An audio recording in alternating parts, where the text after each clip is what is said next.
ایک اچھی پرفارمنس تھی، جن کا ایک اچھے اپرائٹ آنیسٹ افسر کے طور پر نام مشہور ہے، ان کو جس طریقے سے ان کا ٹینیور ختم کرنے سے پہلے ہی بدل دیا گیا، یہ ایک بہت ہی غلط حرکت کی، جس سے حکومت کے حصے میں سوائے بدنامی کے کچھ نہیں آئے گا. اور حکومت کا یہ اقدام جو ہے، میں یہ بتاتا چلوں کہ یہ غیر قانونی بھی ہے، کیونکہ سپریم کورٹ کا ایک بہت واضح ججمنٹ ہے جس کے تحت ہر جو گورنمنٹ آفیسرز ہیں ان کی تعیناتی کا ایک خاص پیریڈ مقرر ہے، اور ان کو تو ابھی 8 ماہ ہوئے تھے آئی جی ہوئے، تو ان کو اتنی جلدی بدل دینا، جبکہ میرا خیال ہے شاید یہ 6 ماہ تک ریٹائر بھی ہونے والے تھے، تو یہ زیادتی ہے.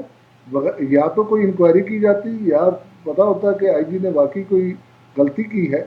تو یہ بہرحال ایک غلط میسج کیا گیا ہے، پوری پولیس فورس جو ہے اس سے ڈی بالکل موبلائز. صحیح. بہت بہت شکریہ ہمارے دو مہمان، انہوں نے ہم سے بات کی. ناظرین یہاں پہ لیں گے ایک چھوٹا سا بریک، اور جب ہم بریک سے واپس آئیں گے تو ہم بات کریں گے محمد کی. اسٹے ود اس.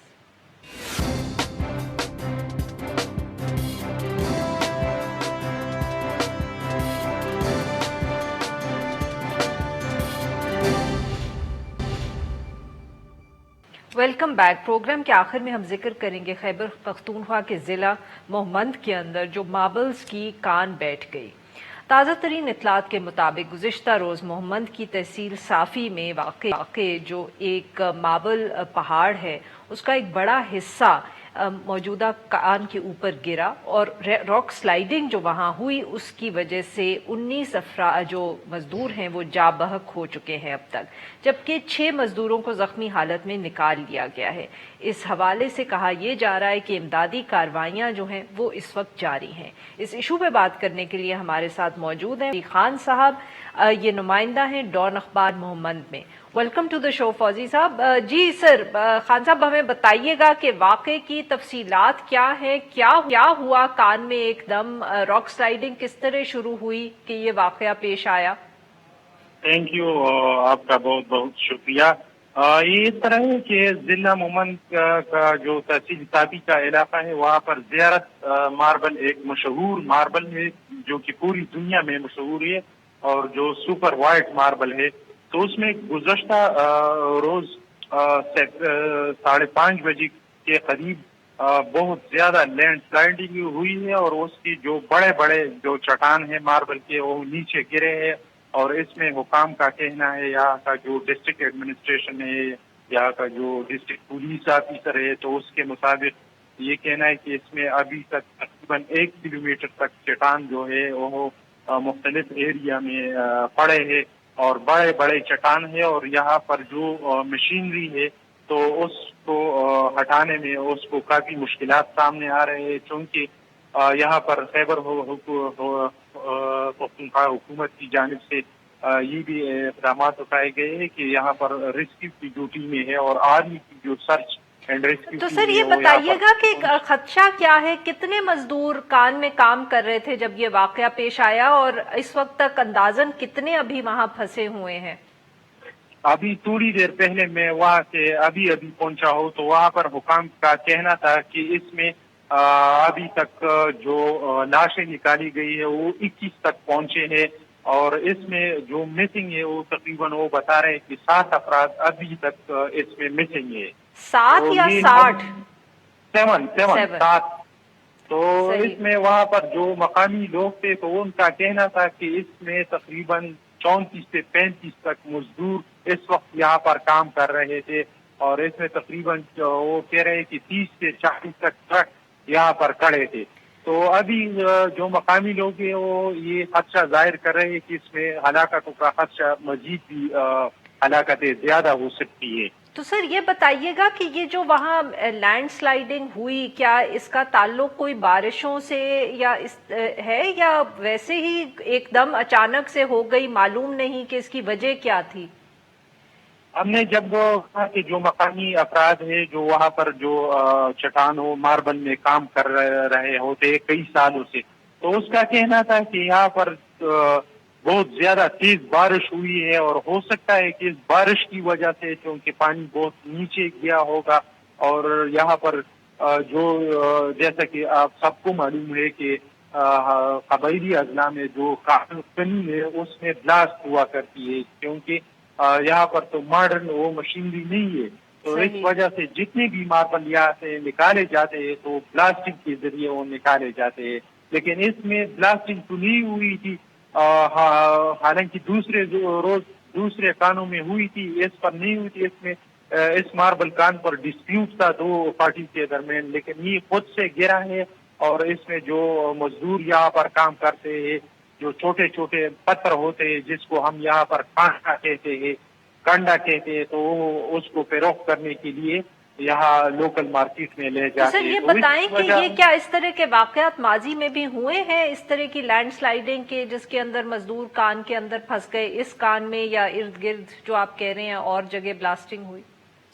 بالکل، آج سے تقریباً 5 سال پہلے 2015 میں بھی اسی کے قریب ایک ماربل مائن کے خانقاہ ماربل اس کا نام ہے، تو اسی میں بھی اس طرح کا لینڈ سلائیڈنگ ہوا تھا، اس میں تقریباً 14 افراد اس میں پھنس گئے تھے ملبے تلے، اور اسی طرح کا وہ ایک لینڈ سلائیڈنگ ہوئی تھی، تو اسی میں بھی کافی جانی نقصان ہوا تھا مزدوروں کا۔